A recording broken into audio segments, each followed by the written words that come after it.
அனைவருக்கும் வணக்கம். இந்த காணொலியில் நம்ம என்ன பார்க்க போகிறோம்னா, என்னுடைய வாழ்க்கை பயணம் பிஜிடிஆர்பியில் நான் எப்படி வெற்றி பெற்றேன்.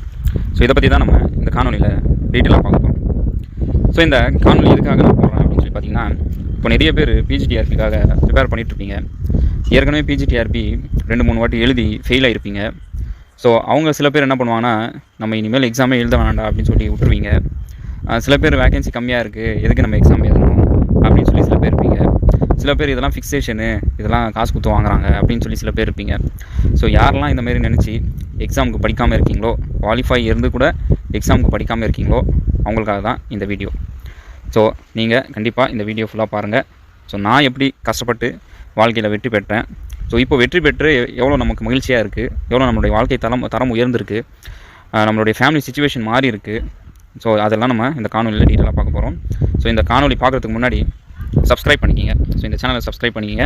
ஸோ இந்த சேனல் மூலிமா கண்டிப்பாக உங்களுக்கு ஒரு மோட்டிவேஷன் கண்டிப்பாக கிடைக்கும், பிஜிடிஆர்பி அப்டேட்ஸ் கிடைக்கும், ஸோ எக்ஸாம் இன்ஃபர்மேஷன் உங்களுக்கு கிடைக்கும். ஸோ வாங்க நம்ம என்னுடைய வாழ்க்கை பயணம் எப்படி ஆரம்பிச்சிச்சு, நான் ஃபஸ்ட்டு எதுலேருந்து ஆரம்பித்தேன் அப்படின்னு சொல்லி நம்ம பார்ப்போம். ஸோ கண்டிப்பாக இது உங்கள் லைஃப்லையும் நீங்கள் உங்களுக்கு நடந்திருக்கும். அதை நீங்கள் திங்க் பண்ணி பாருங்கள். ஸோ அதில் உங்களுக்கு ஒரு மோட்டிவேஷன் கண்டிப்பாக கிடைக்கும். ஸோ நீங்களும் கண்டிப்பாக வாழ்க்கையில் வெற்றி பெற்று உங்களுடைய வாழ்க்கை தரம் மாறும். சரி, இப்போ நீங்கள் பார்க்குறீங்க, நான் மகிழ்ச்சியாக இருக்கேன். ஸோ ஏன் மகிழ்ச்சியாக இருக்கேன் அப்படின்னு சொல்லி பார்த்தீங்கன்னா, நான் எக்ஸாம் கிளியர் பண்ணிவிட்டேன், ஒரு நல்ல வருமானம் வருது, ஸோ என்னுடைய வாழ்க்கை தரம் உயர்ந்திருக்கு அப்படின்னு சொல்லி ஒரு மகிழ்ச்சியாக நான் வீடியோ போடுறேன். ஆனால் இதே நான் சில வருடத்துக்கு முன்னாடி எப்படி இருந்தேன் அப்படின்னு சொல்லி நம்ம பார்ப்போம். ஸோ இது என்னுடைய செகண்ட் அட்டெம்ப்ட். இப்போ நான் பிஜிடிஆர்பி பாஸ் பண்ண பார்த்தீங்களா, இது என்னுடைய செகண்ட் அட்டெம்ப்ட். ஸோ ஏன் என்னுடைய செகண்ட் அட்டெம்ப்ட்னா, ஃபஸ்ட் அட்டெம்ப்டில் மிகப்பெரிய ஒரு தோல்வி. ஃபஸ்ட் அட்டெம்ப்ட் நான் எக்ஸாமுக்கு படித்தேன்னா, எக்ஸாம் ப்ரிப்பரேஷன் பண்ணாமல் இப்போ எக்ஸாம் எழுதுனா அப்படின்னு சொல்லி கேட்டிங்கன்னா கிடையாது. நல்லா ப்ரிப்பேர் பண்ணேன். எப்படியோ ஒரு வருட கால ப்ரிப்பரேஷன் இருக்கும். அந்த 2018 தான் நான் பிஎட் முடித்தேன். 2018 2019 எக்ஸாம் வர வரைக்கும் ஒரு நல்ல ப்ரிப்பரேஷனோட தான் இருந்தேன். நான் நல்லா ப்ரிப்பேர் பண்ணேன், மார்க் டெஸ்ட் கூட எழுதினேன். ஆனால் ஒரு சில விஷயங்களில் நான் லேக் ஆனேன். அது என்ன ஒரு சில விஷயங்கள் சொல்லி நான் இப்போ உங்கள்கிட்ட ஷேர் பண்ண போகிறேன். ஸோ 2019 எக்ஸாம் பிஜிடிஆர்பி எக்ஸாமில் மிகப்பெரிய ஒரு தோல்வி. வெறும் என்னால் 58 மார்க் தான் வாங்க முடிஞ்சிச்சு. 150 மார்க்கு என்னுடைய மார்க் பார்த்திங்கன்னா வெறும் 58. So then I decided next exam is my last exam. So அப்போ நான் டிசைட் பண்ணேன், எப்போ நான் ஃபெயில் ஆனேனோ, ஸோ அப்போ நான் டிசைட் பண்ணேன், கண்டிப்பாக அடுத்த தேர்வு வருமோ வராதோ, எப்போ வைப்பாங்க அதெல்லாம் எனக்கு தெரியாது, அதெல்லாம் நான் யோசிக்கவே இல்லை. ஆனால் அடுத்த தேர்வுக்கு நம்ம இனிலேருந்தே ப்ரிப்பேர் ஆகணும், ஸோ இனிலேருந்தே நம்மளோட ப்ரிப்பரேஷன் ஆரம்பிக்கணும் அப்படின்னு சொல்லி அதை மட்டும் நான் மைண்டில் வச்சுருந்தேன். எப்படியோ தேர்வு வைக்காமல் போக மாட்டாங்க. அரசு பள்ளி இல்லாமல் தமிழ்நாடு இயங்காது. கண்டிப்பாக அரசு பள்ளி இருந்தால் கண்டிப்பாக அரசு ஆசிரியர்கள் தேவை. அப்போ அரசு ஆசிரியர்கள் தேவைன்னா கண்டிப்பாக தேர்வு வச்சு தான் ஆகணும். ஸோ அந்த ஒரு மைண்ட் செட்டில் நான் இருந்தேன். ஸோ கண்டிப்பாக தேர்வு வச்சே ஆகணும், நான் கண்டிப்பாக ப்ரிப்பரேஷன் பண்ணுவேன், நான் கண்டிப்பாக பாஸ் பண்ணுவேன் அப்படின்னு சொல்லி அந்த நேரத்தில் டிசைட் பண்ணேன். But how I am working in big private school, no time to study, so family situation cannot leave the job. So இதில் பார்த்தீங்கன்னா, அப்போது நான் 2019 ஒரு பெரிய ஸ்கூலில் வேலை செஞ்சுட்டு இருந்தேன். ஒரு பெரிய இன்ஸ்டியூஷன் அது, அந்த ஸ்கூலில் வேலை செஞ்சுட்டு இருந்தேன். பட் ஒரு ப்ரைவேட் ஸ்கூலில் வேலை செஞ்சால் நம்மளால் ப்ரிப்பரேஷனுக்கு டைம் கிடைக்குமா அப்படின்னு சொல்லி நீங்கள் கேட்டிங்கன்னா கண்டிப்பாக கிடைக்காது. ஸோ ஒரு ப்ரைவேட் ஸ்கூலில் உடைய ப்ரெஷர் எல்லாருக்கும் நமக்கு தெரியும். ஏன்னா நம்மளாம் சில பேர் யாரெல்லாம் காணொலி பார்த்துட்டீங்களோ, ஒரு ப்ரைவேட் ஸ்கூலில் வேலை செஞ்சுட்ருப்பீங்க, ஒரு ப்ரைவேட் கம்பெனியில் வேலை செஞ்சுட்ருப்பீங்க. ஸோ அதுக்குள்ளே இருக்கிற ப்ரெஷர் நமக்கு தெரியும். பட் அந்த ப்ரெஷரை நம்ம கன்சிடர் பண்ணவே கூடாது. ஸோ நான் இப்போ டிசைட் பண்ணேன், இந்த ப்ரெஷரு நான் கன்சிடர் பண்ணவே மாட்டேன். என்னுடைய 80% ஆஃப் அண்ட் கான்சன்ட்ரேஷன் ஃபுல்லாக நம்ம இந்த பிஜிடிஆர்பியில் தான் காமிக்கணும். 20% நம்ம எஃபெக்ட் நம்மளுடைய ஒர்க்கில் காமிப்போம். ஆனால் 80% ஆஃப் அண்ட் கான்சன்ட்ரேஷன் நம்ம பிஜிடிஆர்பியில் தான் காமிக்கணும் அப்படின்னு சொல்லி அந்த ஒரு மைண்ட் செட்டில் இருந்தேன். ஸோ என்ன வேணால் நடக்கட்டும், என்னை வேலை விட்டு கூட தூக்கட்டும், பட் நான் அடுத்த பிஜிடிஆர்பி எக்ஸாம் நான் பாஸ் பண்ணியே ஆகணும். அதுதான் என்னுடைய மைண்ட் ஃபுல்லாக ஒரு கான்சன்ட்ரேஷனாக இருந்துச்சு. ஸோ அந்த நேரத்தில் பார்த்திங்கன்னா 2020 லாக்டவுன் ஸ்டார்ட் ஆயிடுச்சு. 2019 எக்ஸாம் முடிஞ்சு போஸ்டிங் போட்டாங்க. கரெக்டாக பார்த்திங்கன்னா 2019 டிசம்பரில் பார்த்திங்கன்னா லாக்டவுன் அப்படின்னு சொல்லிட்டாங்க. ஸோ அது ஒரு பெரிய ஒரு பேண்டமிக் சிச்சுவேஷன். நம்ம அந்த சிச்சுவேஷன்லாம் கடந்து தான் வந்திருக்கும். ஸோ அந்த சிச்சுவேஷன் எப்படி இருந்துச்சுன்னு சொல்லி கொஞ்சம் யோசிச்சு பாருங்கள். நிறைய மாற்றங்கள் அப்போ நிறைய நம்மளால் யோசிக்க முடியாது. கூட நண்பர்கள்லாம் கொரோனா எஃபெக்ட் ஆகி இறந்து போன ஒரு சூழ்நிலைலாம் வந்துச்சு.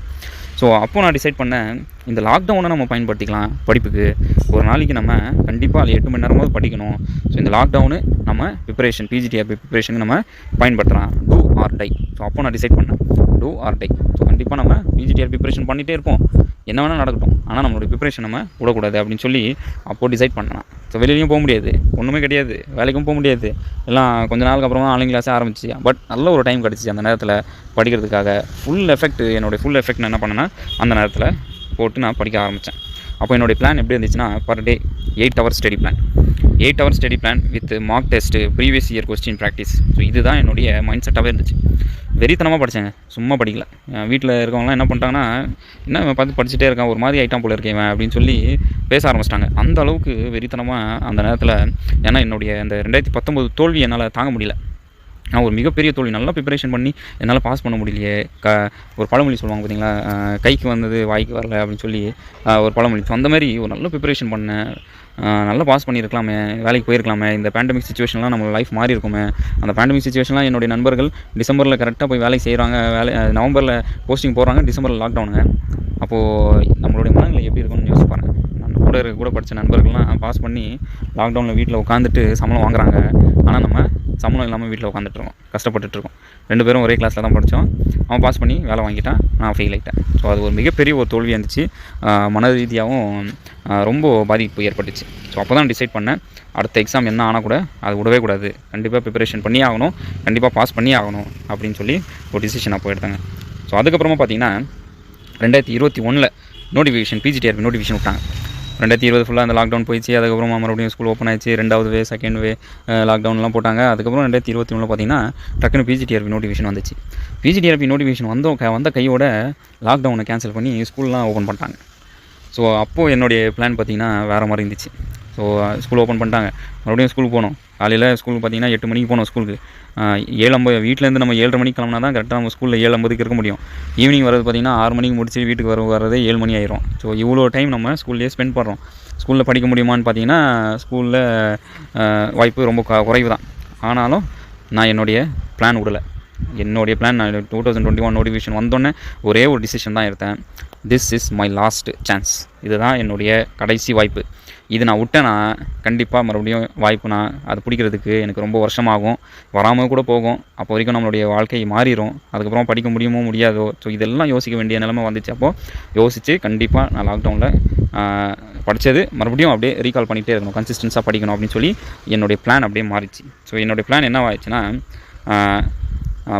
ஒரு நாளைக்கு 4 மணி நேரம் கண்டிப்பாக படித்தே ஆகணும். Per day 4 hours study plan, morning 2 hours, after school 2 hours. இதுதான் என்னுடைய பிளானாக இருந்துச்சு எக்ஸாமுக்கு போகிற வரைக்கும்.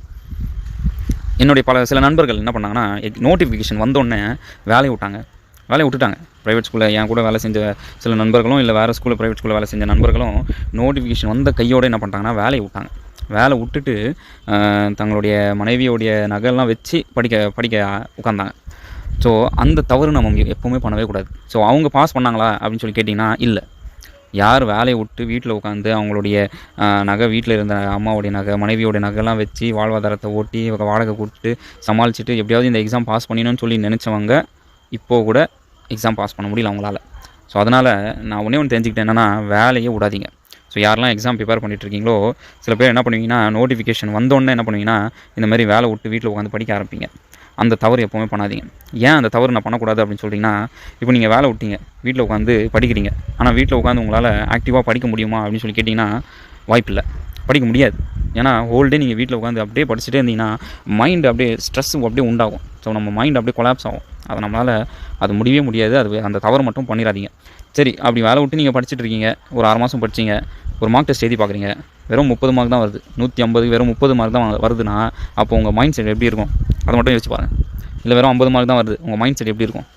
6 மாதமாக வேலை விட்டு கஷ்டப்பட்டு படிக்கிறோம், இப்போ மார்க் டெஸ்ட் எழுதி வெறும் 50 மார்க் தானே வருது அப்படின்னு சொல்லி உங்கள் மைண்ட் செட் கிரியேட் ஆயிடுச்சுன்னா அது உங்களால் ஸ்டடியாக மறுபடியும் அடுத்த கண்டினியூஸாக படிக்க முடியுமா?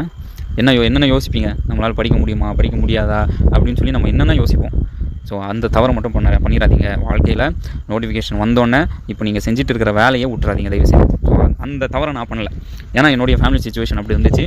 இன்னொரு மைண்ட் செட் இருந்துச்சு, வேலை விடக்கூடாதுன்னு சொல்லி ஒரு மைண்ட் செட் இருந்துச்சு. ஏன்னா இப்போ வேலை விட்டு நம்ம படித்தோன்னா அது கரெக்டாக நம்மளால் இம்ப்ளிமெண்ட் பண்ண முடியாது, அது கரெக்டாக நம்மளால் படிக்க முடியாது அப்படின்னு சொல்லி அதை மட்டும் நான் டிசைட் பண்ணேன். ஸோ நீங்களும் அந்த தவறு பண்ணாதீங்க. ஸோ அதுக்கப்புறமா then I got my distraction, நிறைய டிஸ்ட்ராக்ஷன். அது ஐ காட் மெனி டிஸ்ட்ராக்ஷன். போகிறதுக்கு முன்னாடி மை போட்டேன்.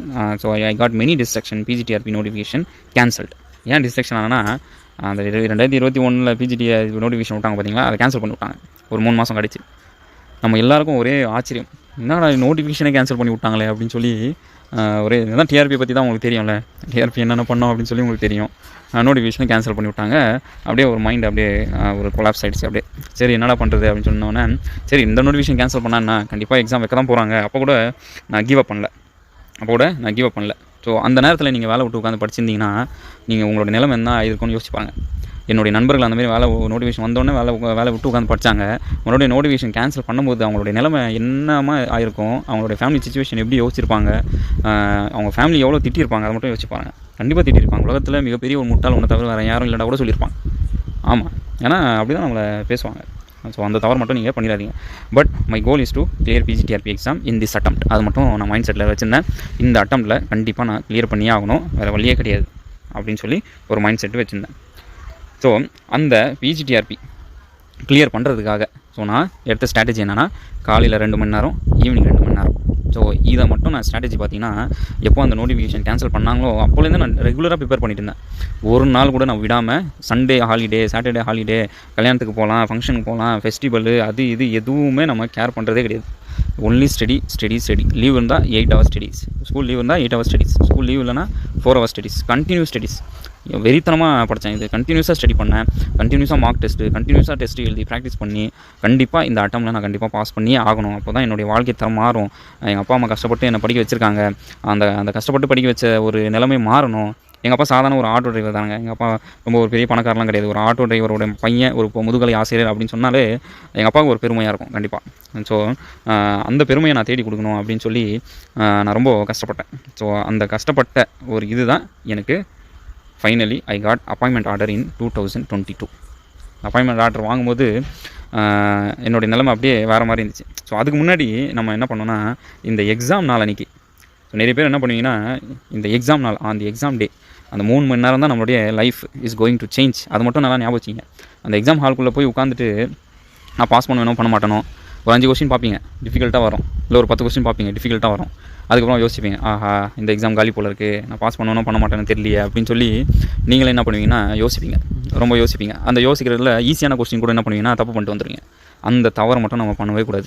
நம்ம போடுற எஃபெக்ட், நம்ம எவ்வளோ நாள் படித்தோமோ அதுவே போதுமானது. அந்த 3 மணி நேரம் நம்மளுடைய ஃபுல் எஃபெக்ட் நம்ம கொடுக்கணும், சும்மா கிடையாது. அந்த 3 மணி நேரம் நம்மளுடைய 30 வருஷம் வாழ்க்கையை நம்ம மாறப்போகுது அப்படின்னு சொல்லி நீங்கள் என்ன பண்ணணும்னா, அதை டிசைட் பண்ணி தான் நீங்கள் படிக்கணும். தவிர நீங்கள் படிச்சுட்டு போய் எக்ஸாம் ஹாலில் உட்காந்து நீங்களாம் யோசிச்சு பாருங்கள். யாரெல்லாம் ஃபெயில் ஆனீங்களோ, யாரெல்லாம் இது வரைக்கும் பிஜிடிஆர்பி 2-3 வாட்டி எழுதி ஃபெயில் ஆனீங்களோ, நீங்களாம் யோசிச்சு பாருங்கள். கண்டிப்பாக நீங்கள் எக்ஸாம் ஹாலில் போய் கண்டிப்பாக டிஸ்ட்ராக்ட் ஆகிருப்பீங்க. யாரெல்லாம் டிஸ்ட்ராக்ட் ஆனீங்களோ கண்டிப்பாக கமெண்டில் எனக்கு போடுங்க. எக்ஸாம் ஹாலில் போயிட்டு ஒரு 10 கொஸ்டின் பார்த்துருப்பீங்க. ஆஹா நமக்கும் இந்த கொஸ்டினுக்கு சம்மந்தம் இல்லைடா, அவள் தான் சொல்லி முடிச்சிட்டாங்க அப்படின்னு சொல்லி நீங்கள் என்ன பண்ணியிருப்பீங்கன்னா அப்போ டிசைட் பண்ணியிருப்பீங்க. ஆனால் அதுக்கப்புறமா ஒரு 50 கொஸ்டின் 50 கொஸ்டின் ஈஸியாக இருந்திருக்கும். அந்த ஈஸியான கொஸ்டின் கூட என்ன பண்ணியிருப்பீங்கன்னா தவறு பண்ணி வந்திருப்பீங்க. அதனால தான் நீங்கள் தோல்வியை சந்திச்சிருப்பீங்க. ஸோ அந்த தவறை மட்டும் பண்ணிடாதீங்க. ஸோ ஃபைனலி நான் என்ன பண்ணேன்னா, கடைசியாக என்னுடைய அப்பாயின்மெண்ட் டே பார்த்திங்கன்னா அக்டோபர் மாதம் நான் என்ன பண்ணேன்னா, எனக்கு சிவி வெரிஃபிகேஷன்லாம் பண்ணி அக்டோபர் மாதம் ஆர்டர் கலெக்ட் பண்ணிக்கிங்க அப்படின்னு சொல்லி ஆர்டர் வந்துச்சு. நமக்கு மெசேஜ் வந்தோடனே அந்த நாள் மிக மிக ஒரு மகிழ்ச்சியான ஒரு நாள் இருந்துச்சு. அந்த நாளை நம்ம அதை டிஸ்கிரைப் பண்ணவே முடியாது, அந்த எந்த மாதிரி ஒரு மகிழ்ச்சி அப்படின்னு சொல்லி. ஸோ அந்த அளவுக்கு ஒரு பெரிய ஒரு மகிழ்ச்சியாக இருந்துச்சு அந்த நாள். ஸோ நம்ம ஏதோ ஒரு பெரிய ஒரு அச்சீவ்மெண்ட் பண்ணிட்டோம் வாழ்க்கையில், ஒரு பிறந்ததுக்காக நம்ம ஒரு பெரிய ஒரு சாதனை பண்ணிட்டோம் அப்படின்னு சொல்லி ஒரு பெரிய ஒரு மகிழ்ச்சியாக இருந்துச்சு. So finally I got appointment order on 2022 October 2022 appointment order வாங்கி சொந்த மாவட்டத்தில் நான் போஸ்டிங் வாங்கியிருக்கேன். ஸோ எல்லோரும் அப்பாயின்மெண்ட் ஆர்டர் வாங்கிட்டு தான் ஸ்கூலுக்கு போவாங்க. ஆனால் நான் எப்படி தெரியுமா, ஸ்கூலுக்கு போயிட்டு அந்த ஸ்கூல் எப்படி இருக்குன்னு விசாரிச்சுட்டு தான் நான் அப்பாயின்மெண்ட் ஆர்டரை வாங்கினேன். ஸோ ஸ்டேட் ரேங்க் வாங்கினேன். ஸோ அதில் பார்த்தீங்கன்னா ஸ்டேட் ரேங்க், என்னுடைய ரேங்க் பார்த்தீங்கன்னா ஸ்டார்டிங் 50 பார்த்தீங்கன்னா டாப் 50 நானும் ஒருத்தராக இருந்தேன். ஸோ அதில் நான் போய் என்ன டிசைட் பண்ணுறேன்னு, நான் எந்த மாவட்டத்துக்கு போகணும், நான் எந்த ஸ்கூல் டிசைட் பண்ணுறேனோ அதே ஸ்கூல் எனக்கு கிடச்சிது. ஸோ இதுக்கெல்லாம் பின்புலம் என்னென்னா என்னுடைய கன்சிஸ்டன்சி. ஸோ இந்த அளவுக்கு நான் அச்சீவ்மெண்ட் பண்ணேன்னா இதுக்கு காரணம் என்ன அப்படின்னு சொல்லி பார்த்தீங்கன்னா என்னுடைய கன்சிஸ்டன்சி, விடாமுயற்சி. நம்ம எதுக்கும் டிஸ்ட்ராக்ட் ஆகக்கூடாது, எதுக்கும் நம்ம பயப்படக்கூடாது. ஸோ நம்மளுடைய கோல் என்ன, அந்த கோலை நோக்கி தான் நம்மளுடைய பயணத்தை நம்ம ஆரம்பிக்கணும். அந்த பயணத்தை நம்ம கன்சிஸ்டன்ஸாக பண்ணணும். ஸோ கண்டிப்பாக என்னுடைய வாழ்க்கை பயணம் உங்களுக்கும் பிடிச்சிருக்கும். ஸோ கண்டிப்பாக இந்த வீடியோவை ஷேர் பண்ணுங்கள், சப்ஸ்கிரைப் பண்ணுங்கள். ஸோ அனைவருக்கும் நன்றி, வணக்கம்.